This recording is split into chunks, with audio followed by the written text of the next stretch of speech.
wow, that's what I want. You know, to let the audience have to go into that state, a state of joyful curiosity or blissful pleasure in watching something beautiful or meaningful or something that is simply just really, really interesting. Wow! And I think the biggest difference lies in what somebody wants. And of course, how he wants it. Someone who acts half-heartedly is just boring. You just don't want to see someone like that as an audience. In the TV or in the theater or in a cinema, I want to see people who are burning on the inside. You know, I want to see stories happening to people, and I want to see people who are willing to do what it takes to get what they want.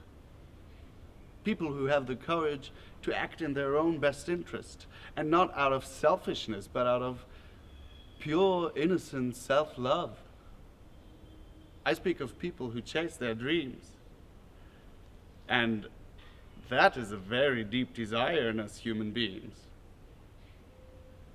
And you know, this is also what makes acting the most beautiful handicraft in the world to me.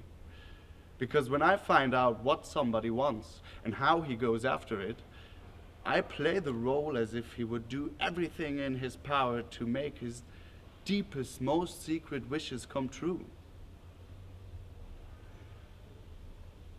Imagine a child standing in front of a shop window of a toy shop, arguing with his parents for hours because he just wants to play with this one toy, you know, this greatest toy there is in the world right now.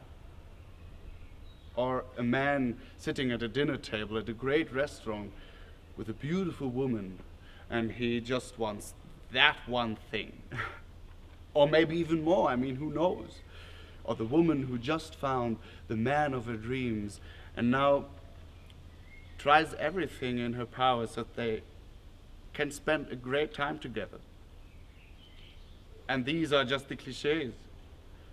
But you know, stories are only interesting for us when they affect us. And what is affecting us is not always part of the situation we're in. Life throws people into situations that have nothing whatsoever to do with what they want or what they desire all the time. Life does that all the time. And, you know, as an actor, and you could literally say I fell into a pot of Hollywood when I was a child. I mean, I grew up in front of a TV. And I also saw myself on a cinema screen already. And as an actor, I see situations somewhat differently. When I look at a situation, first I listen very carefully, or I read the text cautiously, and then I examine the behavior.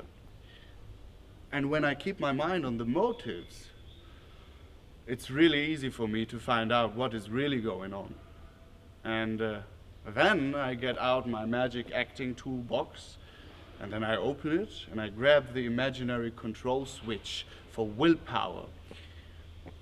Yes, I have an imaginary control switch for willpower. I mean, you have one too. You can try it if you like.